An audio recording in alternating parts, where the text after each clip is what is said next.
thu đã qua đi, em đâu hay biết thuốc thang mà lòng còn đắm say vui với ai.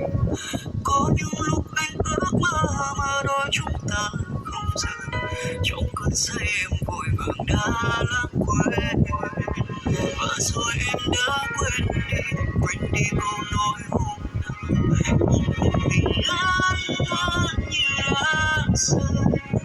Nếu lúc trước em nói ra anh không xót xa đêm về, anh vẫn tia nắng ấm và lãng quên chiều tối.